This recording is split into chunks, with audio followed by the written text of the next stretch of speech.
Hello tout le monde, j'espère que vous allez bien. Aujourd'hui je partage avec vous une recette que j'aime beaucoup, celle de la tarte tomate et burrata. Donc je vais commencer par préparer la pâte brisée, je vais utiliser le Thermomix, mais vous pouvez le faire à l'aide de votre robot pétrin. Donc c'est une recette qui a été partagée sur Cocomix.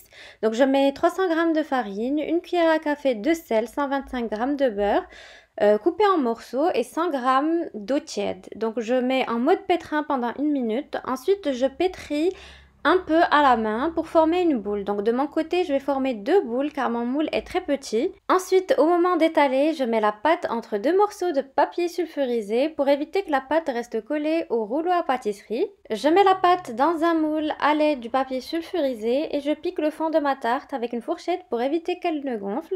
Je mets la pâte dans un four préchauffé à 180 degrés pendant 10 minutes.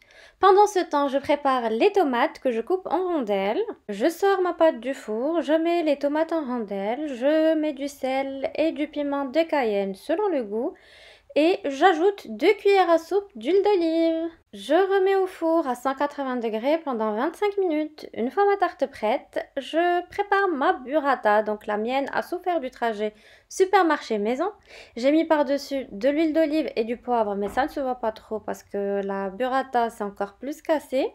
Ensuite, je vais la disposer comme sur la vidéo. J'ajoute aussi la sauce huile basilic ail que ma mère me prépare. Je vous montre à la fin de la vidéo comment elle la prépare. C'est très facile à faire et c'est très bon. Je mets encore une fois de l'huile d'olive et du poivre sur la burrata, vu que tout à l'heure c'était pas homogène. Voilà le résultat final de notre tarte. En ce qui concerne la sauce huile d'olive, basilic, ail, je commence par laver le basilic. Je le fais bien sécher. Ensuite, je prends quelques feuilles de basilic, les 2 gousses d'ail et l'équivalent d'une cuillère à soupe d'huile d'olive que je mixe.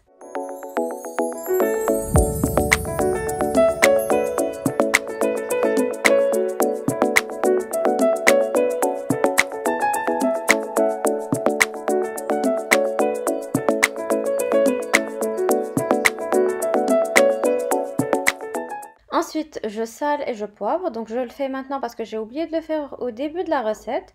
Ensuite, j'ajoute une autre partie des feuilles de basilic, une autre cuillère à soupe d'huile d'olive et je refais cette opération sans saler ni poivrer parce qu'une fois c'est suffisant, jusqu'à ce qu'il n'y ait plus de feuilles de basilic.